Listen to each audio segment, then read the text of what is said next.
Hi ಎಲ್ಲರೂ ಹೇಗಿದ್ದೀರಾ? ನಾನಿವತ್ತು ಮಟನ್ ಗ್ರೇವಿ ಮಾಡ್ತಾಯಿದ್ದೀನಿ. ಹಾಗೆ ನಾನಿಲ್ಲಿ ಯಾವುದೇ ಥರ ಮಸಾಲೆನ ರುಬ್ಕೋತಾ ಇಲ್ಲ, ಹಾಗೇ ಮಟನ್ ಗ್ರೇವಿ ಮಾಡ್ತಾಯಿದ್ದೀನಿ. ಹೇಗೆ ಮಾಡೋದಂತ ನೋಡ್ಕೊಂಬರೋಣ. ಸ್ಟವ್ ಮೇಲೆ ಕುಕ್ಕರ್ ಇಟ್ಟು ಅದಕ್ಕೆ ನಾನಿಲ್ಲಿ 4ರಿಂದ 5 ಸ್ಪೂನ್ ಎಣ್ಣೆನ ಸೇರಿಸ್ಕೊತಾ ಇದ್ದೀನಿ. ಎಣ್ಣೆ ಸ್ವಲ್ಪ ಕಾದಿದ್ದಾದಮೇಲೆ ನಾನಿಲ್ಲಿ ಚಕ್ಕೆ, ಲವಂಗ, ಏಲಕ್ಕಿ, ಸ್ಟಾರ್ ಹೂವು, ಮರಾಠಿ ಮೊಗ್ಗು ಹಾಗೆ ಸ್ವಲ್ಪ ಸೋಂಪು ಇಷ್ಟನ್ನು ಸೇರಿಸ್ಕೊತಾ ಇದ್ದೀನಿ. ಇವಾಗ ನಾನು ಇದಕ್ಕೆ 2 ಪಲಾವ್ ಎಲೆ ಕಟ್ ಮಾಡಿ ಹಾಕೋತಾ ಇದ್ದೀನಿ. ಇದ್ರ ಜೊತೆಗೆ ನಾನಿಲ್ಲಿ 2 ಕೆಂಪು ಮೆಣಸಿನ್ಕಾಯಿ ಕೂಡ ತೊಗೊಂಡಿದ್ದೀನಿ, ಅದನ್ನು ಸೇರಿಸ್ಕೊತಾ ಇದ್ದೀನಿ. ಸ್ವಲ್ಪ ಫ್ರೈ ಮಾಡ್ಕೊಳ್ಳೋಣ.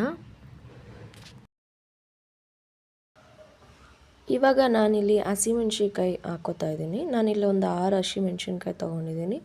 ನೀವು ಕೂಡ ಖಾರಕ್ಕೆ ಎಷ್ಟು ಬೇಕೋ ಅಷ್ಟನ್ನು ಹಾಕೋಬೋದು. ಮತ್ತು ನಾನಿಲ್ಲಿ 2 ಈರುಳ್ಳಿನ ಕಟ್ ಮಾಡಿ ಸೇರಿಸ್ಕೊತಾ ಇದ್ದೀನಿ. ಸ್ವಲ್ಪ ಹೊತ್ತು ಹೀಗೆ ಫ್ರೈ ಮಾಡ್ಕೊಳ್ಳೋಣ. ನಾನು ಆವಾಗಲೇ ಹೇಳ್ದಾಗೆ ನಾನಿಲ್ಲಿ ಯಾವುದೇ ಥರ ಮಸಾಲೆನ ರುಬ್ಕೋತಾ ಇಲ್ಲ, ನೀವು ನೋಡ್ತಾ ಇರ್ಬೋದು. ಇವಾಗ ನಾನಿಲ್ಲಿ ಇದಕ್ಕೆ ಶುಂಠಿ ಬೆಳ್ಳುಳ್ಳಿ ಸೇರಿಸ್ಕೊತಾ ಇದ್ದೀನಿ. ನಾನಿಲ್ಲಿ ಬೆಳ್ಳುಳ್ಳಿನ ಸಿಪ್ಪೆ ತೆಗೆದಿಲ್ಲ, ಹಾಗೆ ನೀರಲ್ಲಿ ಕ್ಲೀನ್ ಮಾಡಿ ಸ್ವಲ್ಪ ಜಜ್ಜಿ ಯೂಸ್ ಮಾಡ್ತಾ ಇದ್ದೀನಿ. ನೋಡ್ತಾ ಇರ್ಬೋದು. ಸ್ವಲ್ಪ ಫ್ರೈ ಮಾಡ್ಕೊಳ್ಳೋಣ. ಶುಂಠಿ ಬೆಳ್ಳುಳ್ಳಿದ ಹಸಿ ವಾಸನೆ ಹೋದರೆ ಸಾಕು, ಅಲ್ಲಿ ತನಕ ಫ್ರೈ ಮಾಡ್ಕೊಳ್ಳೋಣ. ಇವಾಗ ಇದಾಗಿದೆ. ನಾನಿಲ್ಲಿ ಇದಕ್ಕೆ ಟೊಮೆಟೊ ಸೇರಿಸ್ಕೊತಾ ಇದ್ದೀನಿ. ನಾನಿಲ್ಲಿ ನಾಟಿ ಟೊಮೆಟೊ ತೊಗೊಂಡಿದ್ದೀನಿ. ನಿಮಗೆ ಬೇಕಿದ್ದರೆ ಫಾರಮ್ ಟೊಮೆಟೊ ಕೂಡ ಯೂಸ್ ಮಾಡ್ಕೋಬೋದು. ಆದರೆ ನಾಟಿ ಟೊಮೆಟೊ ತೊಗೊಂಡ್ರೆ ಹುಳಿ ಜಾಸ್ತಿ ಇರುತ್ತೆ, ಟೇಸ್ಟ್ ಕೂಡ ಚೆನ್ನಾಗಿರುತ್ತೆ. ಅದಕ್ಕೋಸ್ಕರ ನಾನಿಲ್ಲಿ ನಾಟಿ ಟೊಮೆಟೊ ಯೂಸ್ ಮಾಡ್ತಾಯಿದ್ದೀನಿ. ಹೀಗೆ ಸ್ವಲ್ಪ ಹೊತ್ತು ಇದನ್ನು ಫ್ರೈ ಮಾಡ್ಕೊಳ್ಳೋಣ. ಇವಾಗ ನಾನಿಲ್ಲಿ 1 ಸ್ಪೂನ್ ಆಗುವಷ್ಟು ಉಪ್ಪನ್ನ ಹಾಕೋತಾ ಇದ್ದೀನಿ. ಟೊಮೆಟೊ ಸಾಫ್ಟ್ ಆಗೋ ತನಕ ಸ್ವಲ್ಪ ಹೊತ್ತು ಮಿಕ್ಸ್ ಮಾಡ್ಕೊಳ್ಳೋಣ.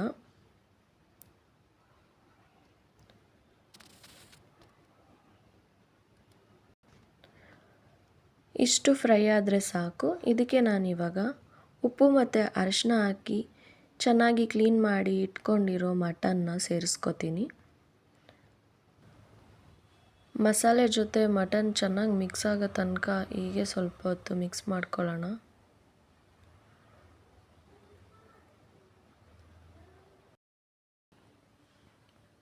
ಇವಾಗ ನಾನು ಇದಕ್ಕೆ 1 ಸ್ಪೂನ್ ಆಗೋಷ್ಟು ಗರಂ ಮಸಾಲ, 1 ಸ್ಪೂನ್ ಆಗುವಷ್ಟು ಖಾರ, 1 ಸ್ಪೂನ್ ಆಗುವಷ್ಟು ಧನಿಯಾ ಪೌಡರು, 1 ಸ್ಪೂನ್ ಆಗುವಷ್ಟು ಮಟನ್ ಮಸಾಲ ಇಷ್ಟು ಹಾಕ್ಕೊಂಡು ಚೆನ್ನಾಗಿ ಮಿಕ್ಸ್ ಮಾಡ್ಕೊತೀನಿ.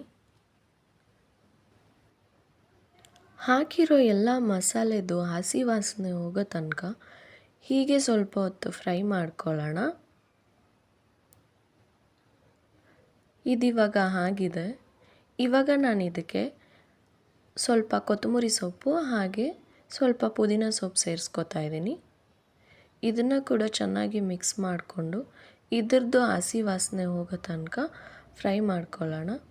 ನಾನಿಲ್ಲಿ ಮಟನ್ಗೆ ಇನ್ನೂ ನೀರು ಹಾಕ್ಕೊಂಡಿಲ್ಲ, ಆದರೆ ಅದೇ ನೀರು ಬಿಟ್ಟು ಬೇಯ್ತಾ ಇದೆ. ನಾನಿಲ್ಲಿ ಕಾಯಿಸಿರೋ ಬಿಸಿ ನೀರನ್ನ ಹಾಕೋತಾ ಇದ್ದೀನಿ. ತಣ್ಣೀರು ಹಾಕಿದ್ರೆ ಮಟನ್ ಬೇಯೋದಿಲ್ಲ, ಅದಕ್ಕೋಸ್ಕರ ನಾನಿಲ್ಲಿ ಕಾಯಿಸಿಟ್ಕೊಂಡಿರೋ ನೀರನ್ನ ಹಾಕೋತಾ ಇದ್ದೀನಿ. ಇವಾಗ ಇದು ಚೆನ್ನಾಗಿ ಕುದೀತಾ ಇದೆ. ಈ ಟೈಮಲ್ಲಿ ನೀವು ಟೇಸ್ಟ್ ನೋಡಿ ಇದಕ್ಕೆ ಉಪ್ಪು ಖಾರ ಏನು ಬೇಕೋ ಆ್ಯಡ್ ಮಾಡ್ಕೋಬೋದು.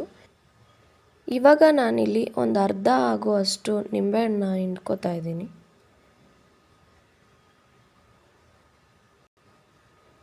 ಇಷ್ಟಾಗಿದೆ. ಇದನ್ನು ಚೆನ್ನಾಗಿ ಮಿಕ್ಸ್ ಮಾಡ್ತಾ ಇದ್ದೀನಿ. ನಾನಿವಾಗ ಮಿಕ್ಸ್ ಮಾಡಿಕೊಂಡು ಲಿಡ್ ಕ್ಲೋಸ್ ಮಾಡಿ ಒಂದು 8ರಿಂದ 10 ವಿಷಿಲ್ನ ಕೂಗಿಸ್ಕೊತಾ ಇದ್ದೀನಿ. ಕೊನೆಯಲ್ಲಿ ಒಂದು ಬಾಣಲಿಗೆ ಎಣ್ಣೆ ಹಾಕ್ಕೊಂಡು 1 ಈರುಳ್ಳಿನ ಸಣ್ಣದಾಗಿ ಹೆಚ್ಕೊಂಡು ಸೇರಿಸ್ಕೊಂಡಿದ್ದೀನಿ. ಈರುಳ್ಳಿ ಕಲರ್ ಚೇಂಜ್ ಆಗೋ ತನಕ ಸ್ವಲ್ಪ ಹೊತ್ತು ಫ್ರೈ ಮಾಡ್ಕೊಳ್ಳೋಣ. ಇವಾಗ ನಾನು ಇದಕ್ಕೆ ಒಂದು 1/4 ಟೀ ಸ್ಪೂನ್ ಆಗುವಷ್ಟು ಶುಂಠಿ ಬೆಳ್ಳುಳ್ಳಿ ಪೇಸ್ಟ್ನ ಸೇರಿಸ್ಕೊಂಡಿದ್ದೀನಿ. ಇದ್ರದ್ದು ಹಸಿ ವಾಸನೆ ಹೋಗೋ ತನಕ ಫ್ರೈ ಮಾಡಿಕೊಂಡ್ರೆ ಸಾಕು.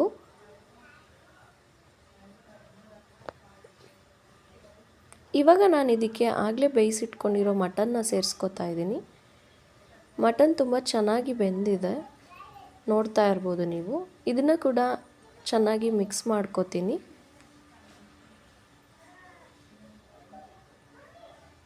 ಇದು ಇವಾಗ ಆಗಿದೆ, ನೋಡ್ತಾ ಇರ್ಬೋದು ನೀವು.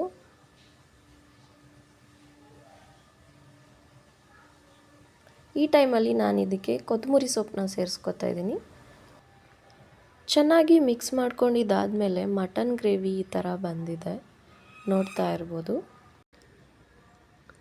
ನಾನು ಮಾಡಿರೋ ಮಟನ್ ಗ್ರೇವಿ ನಿಮ್ಮಲ್ಲಿ ಯಾರಿಗಾದರೂ ಇಷ್ಟ ಆಗಿದ್ದರೆ ದಯವಿಟ್ಟು ಟ್ರೈ ಮಾಡಿ, ಟೇಸ್ಟ್ ಮಾಡಿ, ಹೇಗಿತ್ತು ಅಂತ ಕಮೆಂಟ್ ಮಾಡಿ. ಸಪೋರ್ಟ್ ಮಾಡೋದು ನಿಲ್ಲಿಸ್ಬೇಡಿ, ಸಬ್ಸ್ಕ್ರೈಬ್ ಮಾಡಿ. Thank you for watching.